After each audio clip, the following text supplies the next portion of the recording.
हैं from the Coulomb's law. Coulomb's law करने से पहले हम थोड़े से इसके बेसिक्स जानते हैं। जैसे हमको पता है टू टाइप्स ऑफ चार्जेस होते हैं, positive charge and negative charge. तो बॉडी पे पॉजिटिव चार्ज कब आता है? जब उसमें से इलेक्ट्रॉन्स लॉस हो जाते हैं। एंड बॉडी पे नेगेटिव चार्ज कब आता है? जब बॉडी इलेक्ट्रॉन्स गेन कर लेती है। एंड फॉर न्यूट्रल एटम हमें पता है number of protons is equal to the number of electrons. And electrostatics, तो इलेक्ट्रोस्टैटिक क्या है? Branch of the science which deals with the study of charge at rest, which deals with the study of charge at rest. Quantization of charge, तो first इसमें important definition है quantization of charge की। तो quantization का मतलब क्या है? It means that charge acquired by any body is the integral multiple of charge of electron. Charge acquired by any body is the integral multiple of charge of electron. Means Q is equal to plus minus N E. किसी भी body पे जो charge आएगा वो integral multiple होगा। Means either उसमें से 1 2 3 4 ऐसे इलेक्ट्रॉन्स बाहर गए होंगे या एंटर किए होंगे, तो उस पर जो चार्ज है वो ऑलवेज इंटेग्रल मल्टीपल होगा। रियल नंबर नहीं हम यूज़ करते, जैसे पॉइंट्स वाला नंबर नहीं यूज़ कर सकते। 1.5 ई चार्ज नहीं हो सकता, 2.5 ई नहीं चार्ज हो सकता। तो then next, Coulomb's law in electrostatics. Coulomb's law in electrostatics and its vector form. Coulomb's law in electrostatics gives the values of force. States that Coulomb's law states that force between two like or unlike charges is directly proportional to the product of the two charges and inversely proportional to the square of the distance between them. F is proportional to q1 into q2 and F is inversely proportional to the 1 by r square. F is inversely proportional to the square of the distance between them. और इस proportionality sign को हम combine करते हैं, then उसके नीचे एक constant k लगाएंगे तो इस रिलेशन पे पहुंच जाएंगे। और k की वैल्यू किसके? For a vacuum is equal to the 9 into 10⁻⁹ newton per metre square coulomb minus coulomb की पावर -2। तो k की value for a vacuum 9 into 10⁻⁹ होती है। And this is also equal to the 1/4 pi epsilon not, where epsilon nought is the absolute permittivity of a free space, absolute permittivity of a free space. And epsilon nought value is 8.85 into 10⁻⁻12। 8.85 into 10⁻⁻12 इसकी value होती है। And in vector form Coulomb's law is written as in this way, there are two charges q1 and q2 and there is a r is the distance between them, and f21 is the force acting on the first charge due to the second f, and f12 is the force acting on the second charge due to the first charge. तो यहाँ पर हम एक unit vector use करेंगे Poynting from 1 to 2 and 2 to 1। r12 r cap 12 is the unit vector pointing from 1 to 2 and r21 is the unit vector from 2 to 1।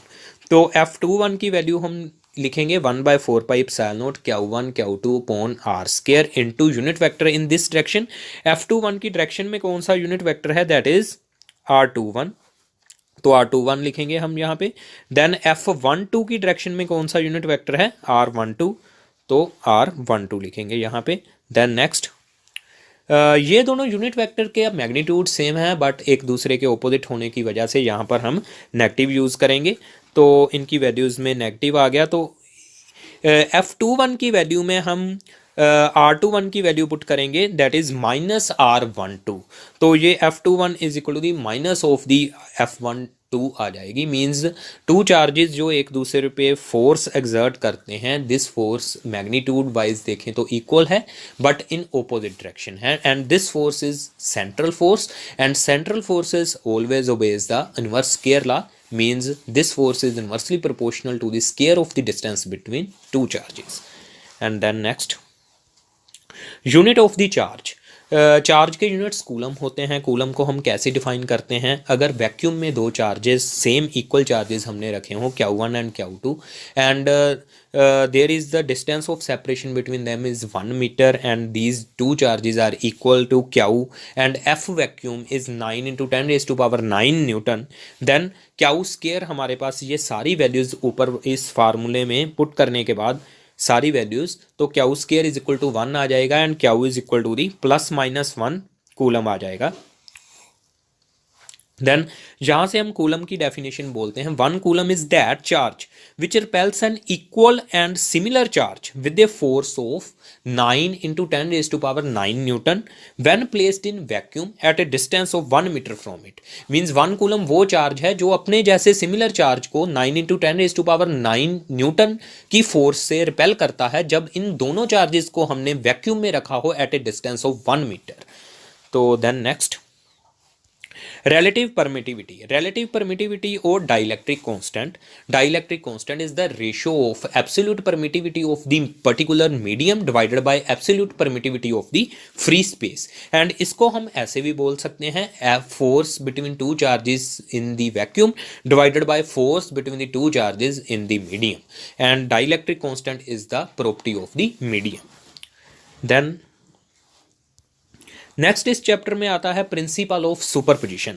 Principal of superposition क्या किसे कहते हैं? जैसे मान लीजिए हमारे पास n number of charges, suppose there are n number of charges Q1 Q2 Q3 up to Qn, and हमने Q1 पे बाकी सभी चार्जेस की वजह से टोटल फोर्स कैलकुलेट करनी है। तो प्रिंसिपल ऑफ सुपरपोजिशन क्या कहता है? Total force on the given charge due to all other charges is the vector sum of the individual forces, is the vector sum of the individual forces exerted on the given charge by all the other charges. So means f1 vector is equal to the vector sum of the f12 f13 f14 so on up to f1n. Then next there are some terms, linear charge density, surface charge density, volume charge density. तो अगर हमारे पास line है तो line पे हमने Q charge को distribute किया हुआ है uniformly, then there is a term linear charge density which defines that charge per unit length Q upon L. Then surface charge density is charge per unit area represented by sigma, and linear charge density is represented by lambda, and volumetric charge density is represented by rho, which is equal to the charge per unit volume.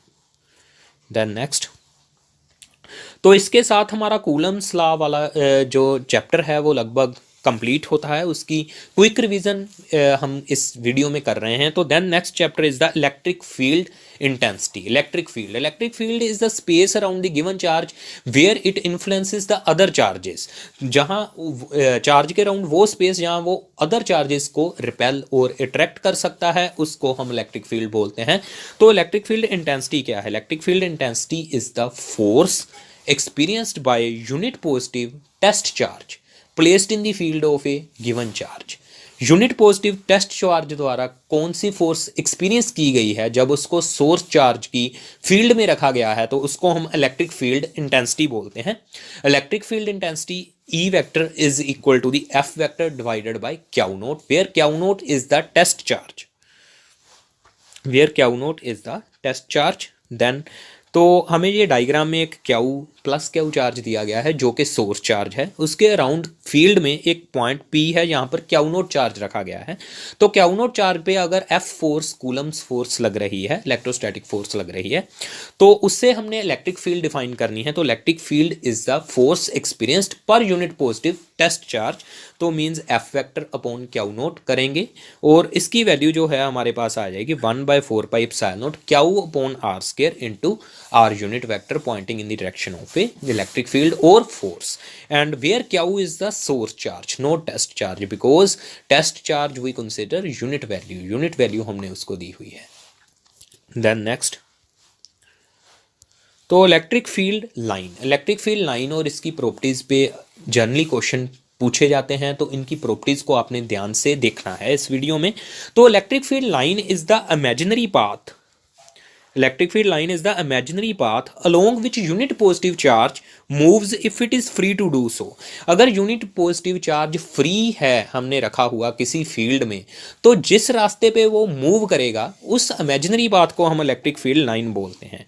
अगर किसी field में, electric field में हमने unit positive charge को रख दिया, वो freely कौन सा पाथ फॉलो करेगा, तो उस पाथ को, उस इमेजिनरी पाथ को हम इलेक्ट्रिक फील्ड लाइन बोलते हैं। तो इलेक्ट्रिक फील्ड लाइंस की प्रॉपर्टी क्या है? तो first property of the electric field line is tangent at any point tangent at any point of the electric field line gives the direction of electric field at that point. Electric field line के किसी भी point पे अगर हम tangent draw करते हैं तो वो हमें इलेक्ट्रिक फील्ड इंटेंसिटी की डायरेक्शन देता है at that point. Then next, electric field lines originate from the positive charge and enters into the negative charge.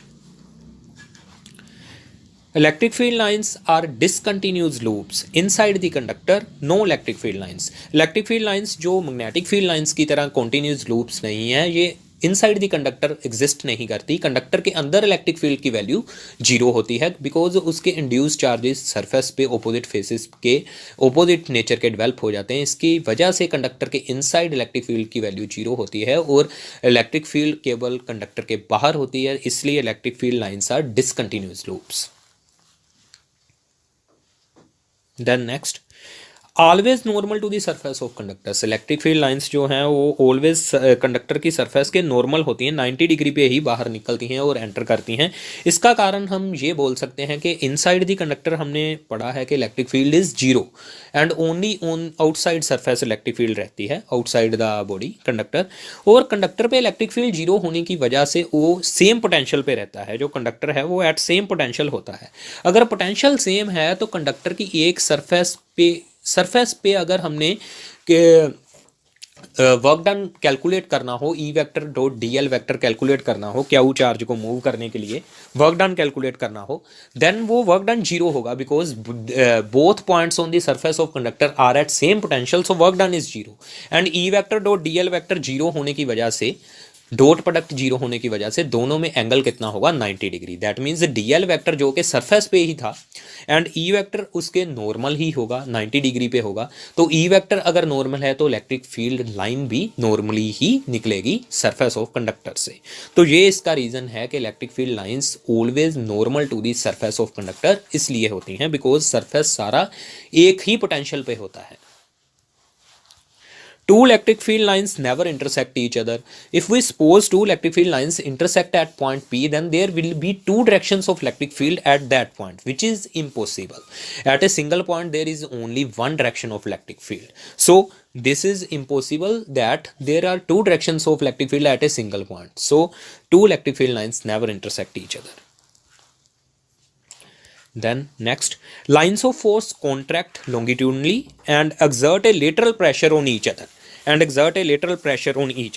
Force of traction between unlike charges ये first condition define करती है कि lines of force contract longitudinally की ये हमने diagram बना रखी है जो ये बताती है कि force of traction between unlike charges and lines of force जो है exert A lateral pressure on each other. तो ये जो सेकंड डायग्राम बताती है कि रिपल्शन को एक्सप्लेन करती है, रिपल्शन बिटवीन टू चार्जेस को लाइक चार्जेस को एक्सप्लेन करती है ये second diagram. Then next, electric dipole and dipole movement. Electric dipole and dipole movement से जो ये इंपॉर्टेंट इस इलेक्ट्रिक फील्ड वाले चैप्टर का शुरू होता है. तो इलेक्ट्रिक डाइपोल क्या है? Two equal and opposite charges separated by certain distance is called electric dipole and dipole movement is the product of either charge into separation between them. Product of the either charge, जो equal and opposite charges थे उनमें से कोई भी charge का magnitude into separation between them का product करेंगे तो वो क्या आ जाएगी हमारे पास, dipole movement. Then dipole movement के यूनिट्स क्या आ जाएंगे, coulomb into metre.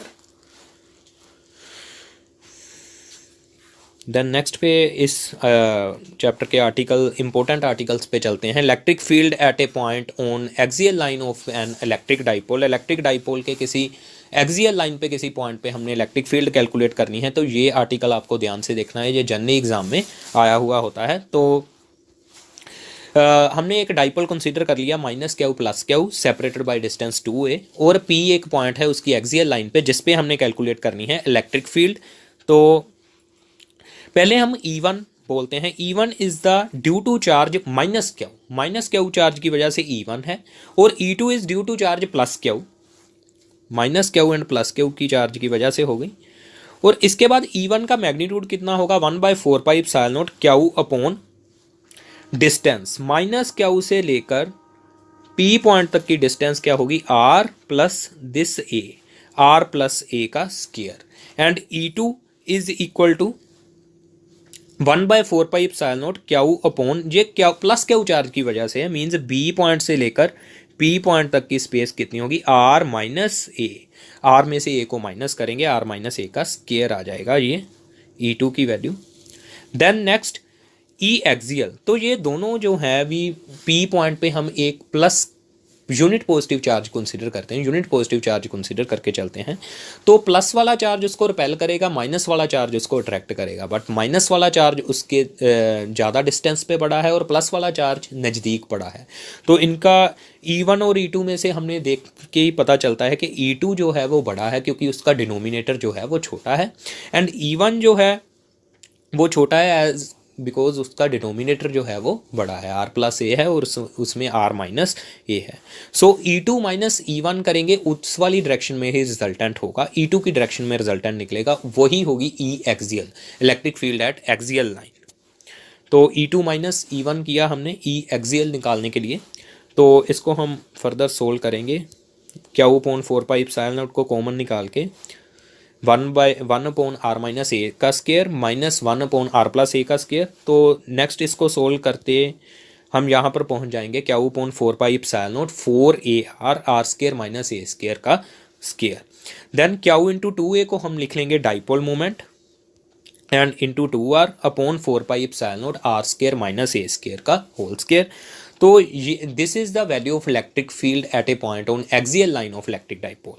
Then next, अगर इस डाइपोल को वेक्टर फॉर्म में हमने इस इलेक्ट्रिक फील्ड को वेक्टर फॉर्म में लिखना है तो पी वेक्टर यूज़ करेंगे और ई वेक्टर यूज़ करेंगे। और यहाँ पे ये एक बात का ध्यान आपको रखना है कि P vector is from minus Q two plus Q, and P vector की डायरेक्शन जो है वो minus Q two plus Q है, एंड इलेक्ट्रिक फील्ड की भी यही डायरेक्शन है, तो इसलिए यहाँ पर नेगेटिव साइन नहीं आएगा, दोनों का सेम डायरेक्शन है, इसलिए यहाँ पर कोई भी नेगेटिव साइन नहीं यूज़ करेंगे। In case of a short electric dipole means जो ए है is very small as compare to the distance R, then हम ए को डिनोमिनेटर से निगलेक्ट कर देंगे तो हमारे पास बचेगा 2pr 4π/0 r स्केयर का होल स्केयर। तो means final result E axial is equal to the 2p 4π/0 r cube. R cube आ जाएगा, एक आर जो कैंसिल हो जाएगी तो आर क्यूब नीचे बच जाएगा। This is the end result of the electric field at axial at a point on axial line of a short electric dipole. Short electric dipole के लिए और सिंपल इलेक्ट्रिक डाइपोल के लिए ये दोनों वैल्यूज़ हमने इस आर्टिकल में लर्न की। देन नेक्स्ट, ये जो आर्टिकल है ये second important article of this chapter, electric field at a point on equatorial line of electric dipole. अब इक्वेटोरियल लाइन क्या है, डाइपोल के इलेक्ट्रिक डाइपोल के मिडल पॉइंट से अगर हम नॉर्मल ड्रा करें तो उस पर किसी पॉइंट पे हमने इलेक्ट्रिक फील्ड निकालनी है, पी पॉइंट जो इक्वेटोरियल लाइनों से बोलते हैं। मिडल वाली लाइन पे परपेंडिकुलर, मिडल वाले पॉइंट पे परपेंडिकुलर ड्रा करने के बाद उस पर एक पॉइंट कंसीडर किया हुआ है। तो वहाँ पर हमने एक पी पॉइंट कंसीडर किया, पी पॉइंट पे जो एक plus positive unit positive charge consider किया, माइनस क्यू चार्ज उसको अट्रैक्ट करेगा, प्लस क्यू चार्ज उसको रिपेल करेगा। तो E1 is due to the minus Q charge and E2 is due to the plus Q charge. तो E1 और E2 की values लिखेंगे, E1 is equal to the 1/4π/0 Q upon AP का square, this distance का square, AP is equal to the this distance is A and this is R। तो by Pythagoras theorem AP is equal to the R square plus A square का square root by Pythagoras theorem. तो इसको हम यहाँ पर use किया, Q upon R square plus A square का root का होल स्केयर। देन हमारे पास E1 की वैल्यू आ गई, सिमिलरली हमने E2 की भी वैल्यू ऐसे ही लिखी। E2 की वैल्यू लिखने के बाद देन नेक्स्ट, E1 और E2 की मैग्नीट्यूड जो है वो सेम है because AP and BP both are same हैं। देन हमने E1 और E2 के दो कंपोनेंट्स बनाए, E2 sine theta and similarly E1 sine theta जो नीचे वाली डायरेक्शन को होगा, ये एक दूसरे को कैंसिल कर देंगे, बट जो E2 और E1 के हॉरिजॉन्टल कंपोनेंट्स हैं, कोस थीटा वाले कंपोनेंट्स हैं, वो डायरेक्टली ऐड होंगे because both are in the same direction. तो वो ऐड होके ई इक्वेटोरियल बनाएंगे इस पॉइंट पे, E1 cos theta plus E2 cos theta. तो अब हमने ये E1 और E2 का मैग्नीट्यूड सेम होने की वजह से E2 की जगह पर भी E1 ही पुट कर देंगे, तो वो हमारे पास आ जाएगा 2E1 कोस थीटा। E1 की वैल्यू पुट करेंगे देन कोस थीटा की भी वैल्यू पुट करेंगे, cos theta is equal to where, cos theta is equal to the, theta is this angle and cos theta is equal to the base upon hypotenuse, base इसका है A and hypotenuse कितना है R square plus A square. तो इन दोनों की ratio cos theta की value put कर देंगे यहाँ पे। Then क्याऊ into 2a 4 pi epsilon naught R square plus A square की पावर ऐड हो जाएगी, 1 + 1/2 3/2 आ जाएगी। और फाइनली अगर इसको वेक्टर फॉर्म में लिखना है तो माइनस यूज़ करेंगे because dipole moment is from this direction and electric field is in this direction, so minus use करेंगे यहाँ पे लास्ट फार्मूले में। इन केस ऑफ शॉर्ट डाइपोल हम ए स्केयर को निगलेक्ट करेंगे और फाइनल रिजल्ट हमारे पास ये आ जाएगा 1/4πε0 p/r³। तो ये दोनों रिजल्ट हो गए एक्सियल और इक्वेटोरियल लाइन के। Then next, torque acting on electric dipole placed in electric field. जब हम किसी इलेक्ट्रिक डाइपोल को इलेक्ट्रिक फील्ड में प्लेस करते हैं तो उसमें उस पर कितनी टॉर्क लगती है। तो हमने यहाँ पर ए बी एक इलेक्ट्रिक डाइपोल कंसीडर किया जिसपे के minus Q and plus Q charge है सेपरेटेड बाय डिस्टेंस 2a। तो इलेक्ट्रिक फील्ड है, यूनिफॉर्म इलेक्ट्रिक फील्ड में उसको प्लेस किया है, तो उस पर प्लस क्यू चार्ज पे in the direction of field force लगेगी और माइनस क्यू चार्ज पे in the direction opposite to that of field force लगेगी F, and this force is equal to the Q into E. This force is equal to the Q into E होती है। Q is the charge and E is the electric field, and these two forces are equal and opposite but different line of action. इन दोनों forces का जो magnitude है वो same है and direction भी इनकी ओपोजिट है but line of action different है। When two forces equal and opposite forces at different line of action लगती हैं तो वो क्या जनरेट करती हैं, कपल जनरेट करती हैं, और कपल की वजह से जो टॉर्क जनरेट होता है उसकी वैल्यू अब हम कैलकुलेट करेंगे।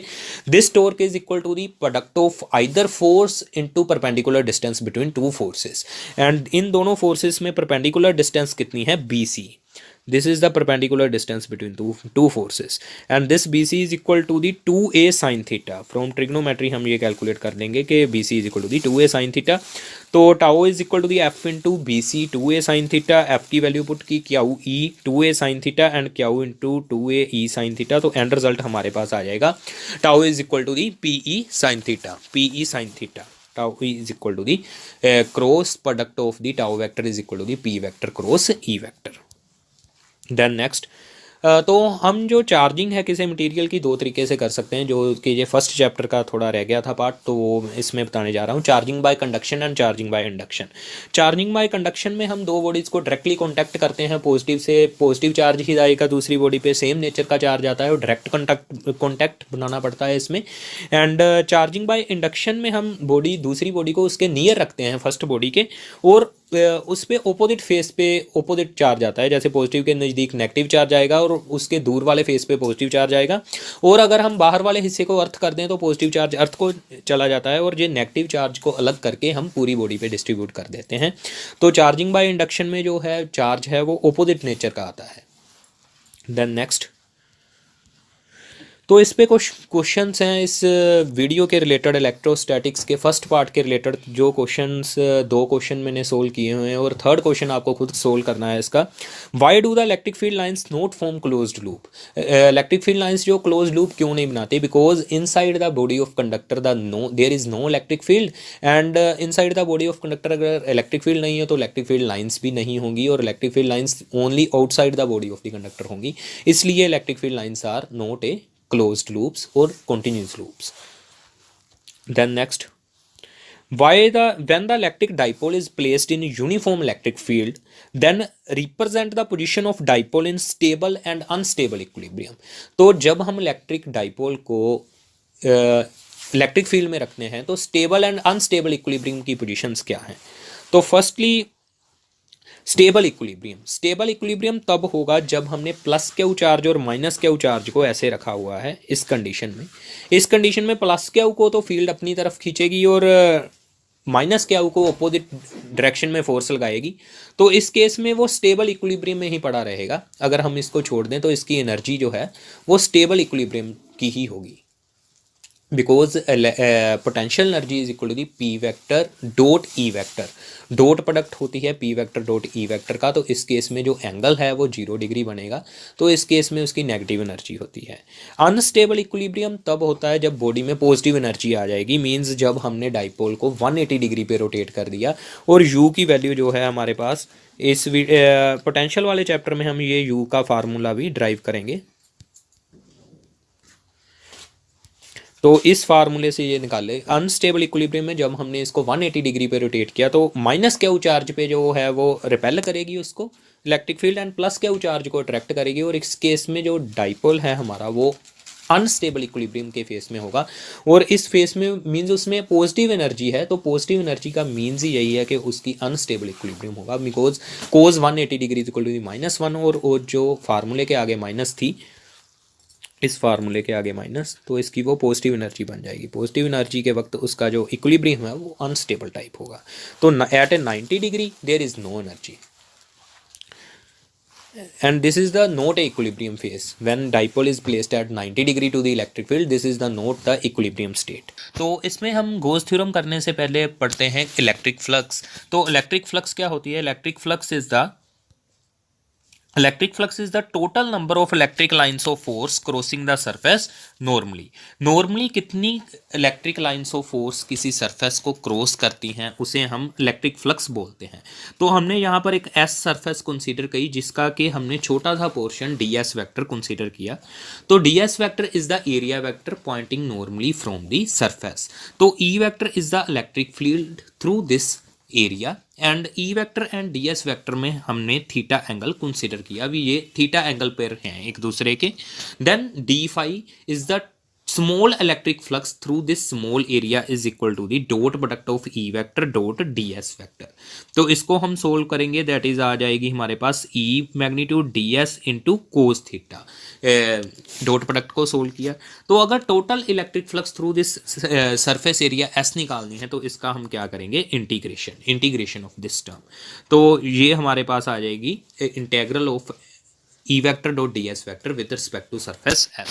So this is the electric flux. Electric flux is basically the total number of electric lines of force crossing the surface normally, and this is the dot product of electric field and area vector. तो इसके units क्या है electric flux के? Newton metre square coulomb -1। Then अब हम गोस theorem करते हैं। गोस theorem जो कि इम्पोर्टेंट है, इस वीडियो का इम्पोर्टेंट पार्ट है। गोस थ्योरम हमें क्या स्टेटमेंट देती है? It states that total electric flux through a closed surface, किसी क्लोज्ड सरफेस से जो टोटल इलेक्ट्रिक फ्लक्स निकलेगी is equal to 1 by epsilon naught times the total charge enclosed by that surface. तो जो total electric flux through any closed surface is equal to the 1 by epsilon naught times the total charge enclosed by that surface. तो हम इसको ऐसे बोलते हैं phi is equal to E vector dot D S vector.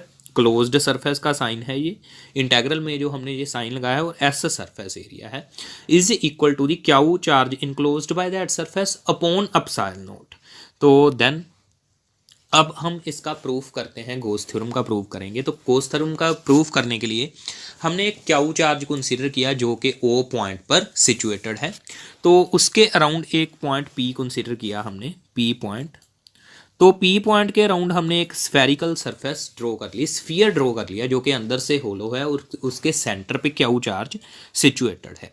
तो उस sphere का radius हमने आर कंसीडर किया, और ये एक क्लोज्ड सरफेस हो गई जिसके के अंदर क्यू चार्ज पड़ा हुआ है। तो total electric flux through this close surface हमने निकालनी है। तो पहले इलेक्ट्रिक फील्ड की वैल्यू लिखते हैं at point p, which is equal to the 1/4 pi epsilon naught q upon are square into r unit vector. Then D phi through this, इस p point पे हमने एक small surface area d S vector consider किया। D S vector is the area vector from point normally from point p, and d phi through this small area is equal to the e vector dot D S vector. तो E vector की हमने value put की और D S का magnitude, और इन दोनों का dot product करेंगे तो कोज आएगा, cos cosine of the angle between them. तो इन दोनों में एंगल क्या है? दोनों पैरेलल हैं एक दूसरे के, तो 0 डिग्री एंगल आएगा। कोज 0 इज इक्वल टू 1, एंड हमारे पास डी फाई की वैल्यू ये आ जाएगी। देन नेक्स्ट अब हमने फाई निकालना है, total electric flux through this spherical surface. तो डी फाई की हम इंटीग्रेशन करेंगे, तो डी फाई की वैल्यू पुट की यहाँ पे, और 1/4 पाई एप्सिलॉन नॉट क्या upon आर स्क्वायर कॉन्स्टेंट है, तो हमारे पास वेरिएबल क्या बचेगा, डी एस। तो ये सारे डी एस को ऐसे को जोड़ के क्या बन जाएगा, स्फीयर का surface area that is equal to the 4 pi r square, 4 pi r square आ जाएगा। 4 पाई से 4 पाई कट जाएगी, आर स्क्वायर से आर स्क्वायर कट जाएगा, तो हमारे पास एंड रिजल्ट बनेगा q upon epsilon naught. So phi is equal to q upon epsilon naught ही हमने प्रूव करना था, तो ये गोस थ्योरम का प्रूफ है। Then next, to deduce Coulomb's law from goes theorem. अब गोस थ्योरम को यूज़ करके हमने कूलम लॉ को बनाना है, फॉर्म करना है। तो हम कंसीडर करते हैं to charges Q1 and Q2। Q1 charge A point पे पड़ा है and Q2 charge B point पे पड़ा है and distance between them is r। तो हमने बी पॉइंट के अराउंड एक स्फेरिकल सरफेस, बी पॉइंट से एक स्फेरिकल सरफेस ड्रॉ कर ली, ए उसके अंदर चार्ज इनक्लोज हो गया। तो स्फेरिकल सरफेस के बी पॉइंट पे हम इलेक्ट्रिक फील्ड निकालेंगे। पहले electric field at point b is equal to e हमने कंसीडर कर ली, and f force at charge Q2 is equal to the Q2 into E, electric field into charge, and E vector dot ds vector, total electric flux through this spherical surface according to Gauss theorem is equal to the Q1 upon epsilon naught, because Q1 is the charge enclosed inside the surface. Then next, E vector dot D S vector को हम solve करेंगे, वहाँ पर cos zero आ जाएगा, Q1 upon epsilon not आ जाएगा। ई को हम बाहर निकाल देंगे, डी एस अंदर रह जाएगा, और डी एस सारे जोड़ के क्या आ जाएगा, 4 pi r square is equal to the Q1 upon epsilon naught. E is equal to 1/4 pi epsilon naught Q1 upon are square आ जाएगा। हमारे पास इलेक्ट्रिक फील्ड की वैल्यू आ जाएगी। तो इलेक्ट्रिक फील्ड की वैल्यू के बाद हम फोर्स निकालेंगे कि फोर्स कितनी है Q2 चार्ज पे, तो वो किसके इक्वल होगी, Q2 इंटू ई के। तो Q2 इंटू ई की वैल्यू पुट करेंगे, जिससे कि हमारे पास जो रिजल्ट आएगा वो कूलम्स लॉ ही होगा। मींस हम गॉस थ्योरम को यूज़ करके कूलम्स लॉ भी फॉर्म कर सकते हैं इस तरीके से। देन नेक्स्ट, उस आर्टिकल में हमने सिर्फ ये Q2 इंटू ई ही यूज़ किया है, बाकी with the help of Gauss theorem ही हमने कूलम्स लॉ को बनाया है इस आर्टिकल में। तो अब हम नेक्स्ट आर्टिकल में करते हैं, F is equal to 1/4 pi epsilon naught Q1 Q2 upon are square, this is the relation of Coulomb's law. Coulomb's law, then electric field at a point due to uniformly charged infinitely long wire. अब हम electric field at a point due to uniformly charge infinitely straight wire की वजह से निकालेंगे। किसी point पे हमारे पास एक स्ट्रेट वायर है, स्ट्रेट वायर की वजह से हमने किसी पॉइंट पे, पी पॉइंट पे हमने इलेक्ट्रिक फील्ड फाइंड आउट करनी है। तो उसके लिए हम क्या करेंगे, सबसे पहले हमने एक सिलेंड्रिकल सरफेस जनरेट की इस वायर के क्रॉस। तो हमने पहले गॉसियन सरफेस जनरेट करनी होती है। Gaussian surface is the surface which is at equal distance from the charge, जो चार्ज से इक्वल डिस्टेंस पर रहती है। तो ये लाइन चार्ज है, इसके इक्वल डिस्टेंस पे एक कर्व्ड सरफेस ऑफ सिलेंडर ही रहेगी। तो हमने एक सिलेंडर ड्रा कर लिया, तो ये सिलेंडर की 3 सरफेसेस होगी। तो इस सरफेस के ऊपर वाले cylindrical ends, circular ends and curved surface, 3 surfaces होगी, 1 2 एंड 3। इन तीनों सरफेसिस के अंदर जो चार्ज क्लोज है वो ये वाला वायर का चार्ज हो जाएगा। एल लेंथ हमने उसकी कंसीडर की है, और R is its radius consider कर लिया इस सिलेंडर का। तो इन तीनों सरफेसिस पे पहले सबसे ऊपर वाली सरफेस पे देखते हैं, total electric flux through this surface, through this cylindrical surface is equal to the φ1 from one surface, φ2 from second surface and φ3 from third surface. जो φ1 है उस पर अगर हम कोई पॉइंट कंसीडर करें तो area vector and E vector are normal to each other, so electric flux is zero because cos 90 degree is zero. φ3 के केस में भी e vector and ds3 vector have angle 90 degree, so cos 90 degree is zero. Then φ2 is equal to the e vector dot ds2 vector integration s2 e ds2 s2 लिखेंगे, क्योंकि इन दोनों में जो angle है वो 0 डिग्री का है, कोस 0 डिग्री इज इक्वल टू 1 होता है, तो इसमें कोस 0 1 आएगा। एंड e को बाहर निकालेंगे, ds2 s2 इसका जो इंटीग्रेशन है सरफेस पे, s2 सरफेस पे इसकी इंटीग्रेशन है, e is into ds2 DS2 अगर सारे जोड़ लें तो इसका सरफेस एरिया कितना होगा, इस curved surface area of the cylinder, curved surface area of the cylinder is equal to the 2πRL। 2πRL इसका कर्व्ड सरफेस एरिया आ जाएगा, तो ये यहाँ पर पुट करेंगे। So total electric flux which is the sum of these electric flux φ1 φ2 and φ3, और इस total electric flux की वैल्यू हमारे पास आ जाएगी E into 2πRL, which is according to the Gauss theorem is equal to the Q upon epsilon not, where Q is the charge enclosed inside the cylindrical surface. Then हम इस Q की value put करेंगे lambda, where lambda is the term linear charge density. Linear charge density is equal to the Q upon L and Q is equal to the lambda into L. Q is equal to the lambda into length. तो हम Q की जगह पे इसकी value put कर देंगे lambda into L upon epsilon naught. Then L को दोनों साइड से कट कर देंगे और E इज इक्वल टू हमारे पास आ जाएगा lambda upon epsilon naught 2πR means 1 upon 2π epsilon naught lambda upon R is its final answer. तो this is the electric field at a point due to long straight wire, uniformly charged wire. Uniformly charged wire की वजह से ये electric field आ जाएगी with the help of a Gauss theorem. Then next, electric field at a point due to a infinite plane sheet of charge. अब हम infinite plane sheet of charge की वजह से किसी पॉइंट पे इलेक्ट्रिक फील्ड फाइंड आउट करेंगे P point पे। तो हमने यहाँ पर भी एक गॉसियन सरफेस जनरेट करनी है, हमने एक सिलेंड्रिकल सरफेस जनरेट कर ली, जिसको कि हमने जिसके 3 सरफेसेस होंगे, उसके अंदर चार्ज इनक्लोज क्या होगा, ये वाले सर्कुलर पोर्शन का चार्ज होगा। तो इस सिलेंड्रिकल सर्फेस के भी 3 फेसेस होंगे, φ1 φ2 φ3, where this is the one surface, this is the second surface and this is the third surface। तो इन तीनों सरफेसेस में अगर हम φ2 की बात करें तो इस पे area vector and area vector and E vector both are normal to each other, so electric flux through this curved surface 0 हो जाएगी। और एंड्स जो हैं दोनों 1 एंड 3 एंड्स, इनमें से जो इलेक्ट्रिक फ्लक्स को हम ऐसे लिखेंगे, तो इसको सोल्व करके यहाँ पर पहुँच जाएंगे, where a is the area of this face, इसका एरिया है ये एरिया। तो 2EA हमारे पास total electric flux through this Gaussian surface आ गई। तो according to Gauss theorem this is equal to the Q upon epsilon naught and Q is equal to the surface charge density into area, because we know surface charge density is equal to the Q upon area and Q is equal to the surface charge density into area। तो sigma into ए यहाँ पर put करेंगे। Then next ए से ए cancel हो जाएगी और हमारे पास एंड रिजल्ट जो आएगा E is equal to the sigma upon 2 epsilon naught. E is equal to the sigma upon 2 epsilon naught end result आ जाएगा electric field at a point due to a thin sheet of charge. अगर thin sheet की बजाय वहाँ पर thick sheet होती, thick sheet of charge होती, then उस पे चार्ज डिस्ट्रीब्यूट किया होता तो उसके दोनों फेसिस का चार्ज कंसिडर होता, मींस एक इस वाली सरफेस पे और एक इधर वाली सरफेस पे, इन case of a thick sheet. In case of A thin sheet केवल एक साइड का चार्ज ही दोनों तरफ एक्ट करेगा, इन case of a thick sheet दोनों साइड का चार्ज जो एक्ट करेगा। तो हमारे पास जो फ्लक्स की वैल्यू थी वो डबल हो जाएगी, सिग्मा इंटू 2A यूज़ करेंगे यहाँ पे, Q की जो वैल्यू थी Q अपॉन 2A यूज़ करेंगे यहाँ पे, and Q is equal to the sigma into 2A आ जाएगा यहाँ पे। मीन्स दोनों तरफ चार्ज होने की वजह से हमने 2 बार चार्ज को कंसीडर किया, डबल चार्ज होगा इस पर, तो सिग्मा इंटू 2A इसलिए यूज़ किया। Q की पहले आर्टिकल में वैल्यू सिग्मा इंटू ए थी, इसमें सिग्मा इंटू 2A होगी, बिकॉज 2 साइड एरिया एंड दोनों तरफ चार्ज अलग अलग होगा।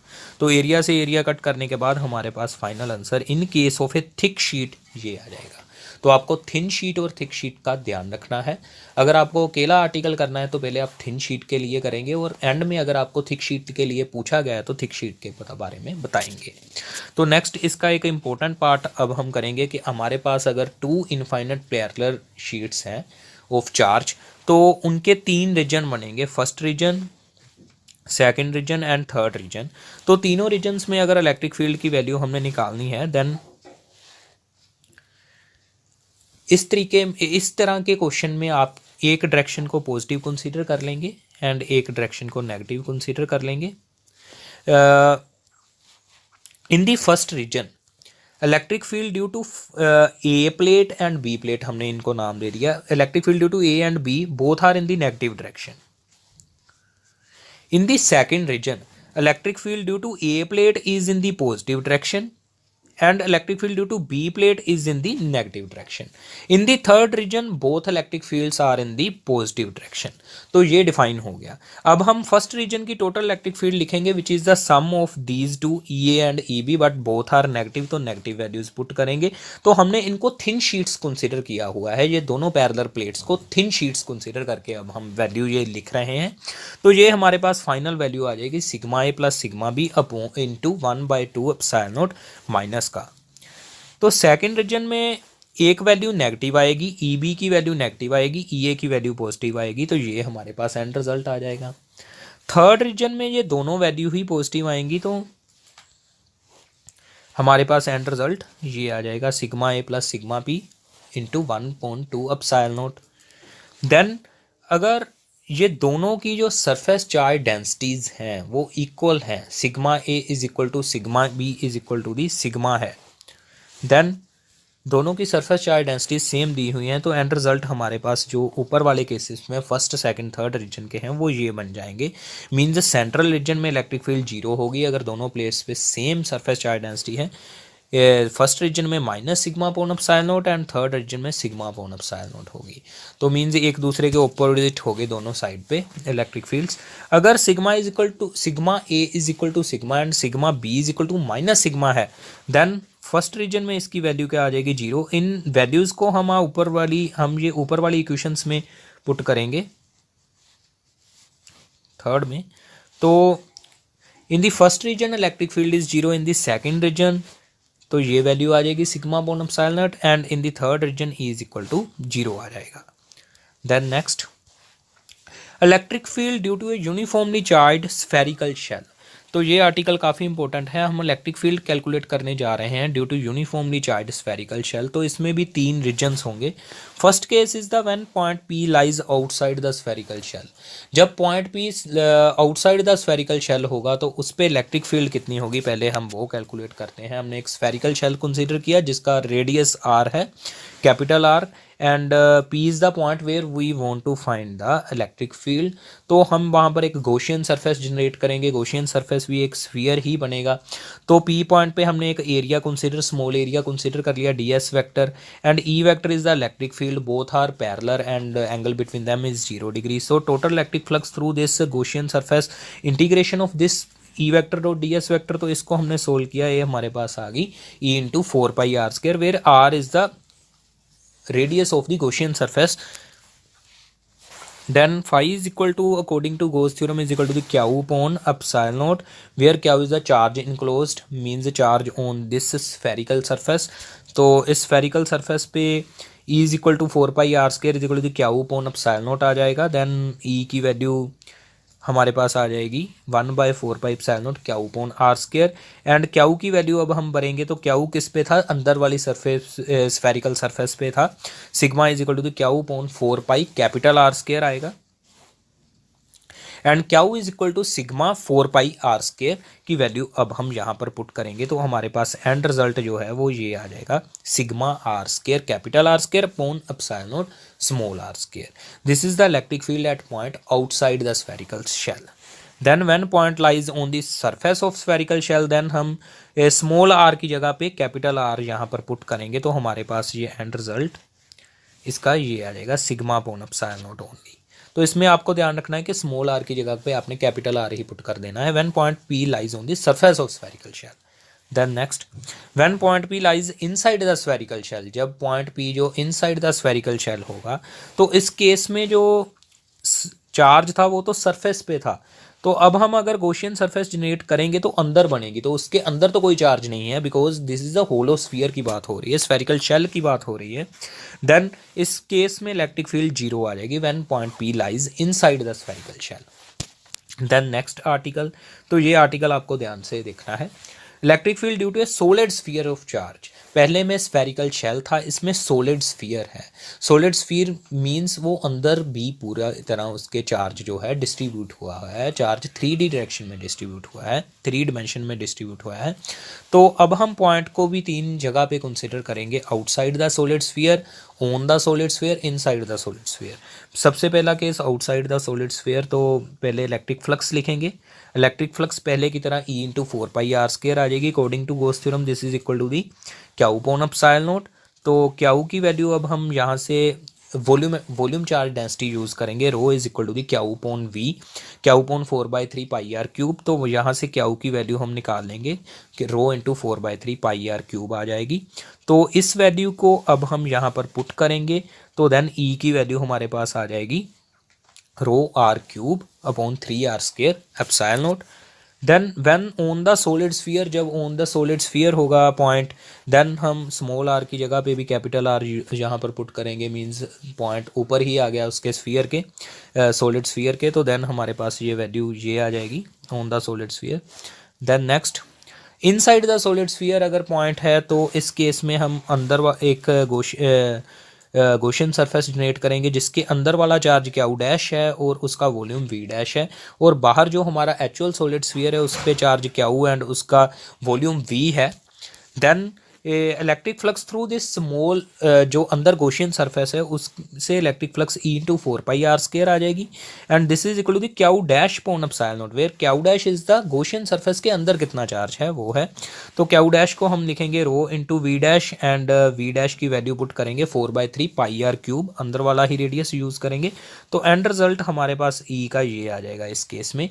तो this is the case of solid sphere. इससे पहले बार spherical shell, plane sheet of charge and linear line charge. तो ये चारों आर्टिकल और गॉस थ्योरम का प्रूफ इस चैप्टर के मोस्ट इंपॉर्टेंट टॉपिक्स हैं।